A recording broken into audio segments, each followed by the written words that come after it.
जने पुरना बदमाश के गला काली गिरफ करिछे बलांगीर टाउन थाना पुलिस। तार ना प्रदीप पट्टनायक बोली सांबादिक सम्मिलनी करी सूचना देइछन बलांगीर सदर एसडीपीओ प्रदीप कुमार साहू। गिरफ हेथिबार बेलके तार ना थी चोरी डकायती लुटपाट थानु मूल करी मर्डर भलिया केस माने थिबार सूचना रहिछे। गिरफ बदमाश प्रदीप ठानु पुलिस गुटे पिस्तल 1.5 लाख टंका नगद पैसा सुना रूपा संगे 3टा मोटरसाइकेल जबत करा जाइछे। प्रदीप रो घरे सर्च करवार लगी पुलिस रो गुटे टीम जाइथिबार बेलके पुलिस ऊपर के पिस्तल फिंगी करी पलि जिबार के करुथला। प्रदीप नाथी बलांगीर जिल्लार भिन्न भिन्न जागा मानकु चोरी डकायती लुट मारपीट मर्डर भलिया 10टा केस थी तार ना रहिथिबार पुलिस कहिछे। आमर गत 10 तारिख दिन इवनिंग आवर आमर बलांगीर टाउन पुलिस अनिता पटनी और टीम गोटे वारंट रेड रे जाइतिले।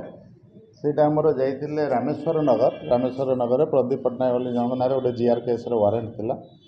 और वारंट केस रे जतबे रेड होतला रेड होला समय आपण जिंदे बर्तमान देखि परछंती से पाखरे गोटे से कंट्रीमेड पिस्तल से रखिथिला जोटा कि से शो कला ता वारंट को इवेट करिया पई।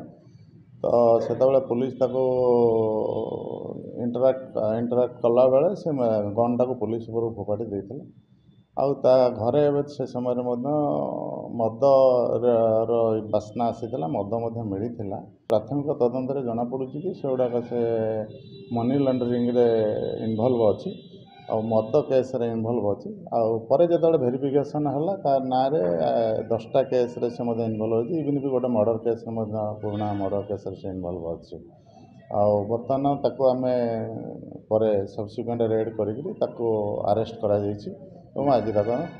हॉस्पिटल ने प्रदीप रो दिहिपा चेक कला परे ताहाके जेल के पठेई दिया जाइछे। बलांगीर नु देखुतिले सस्मिता साहू को रिपोर्ट।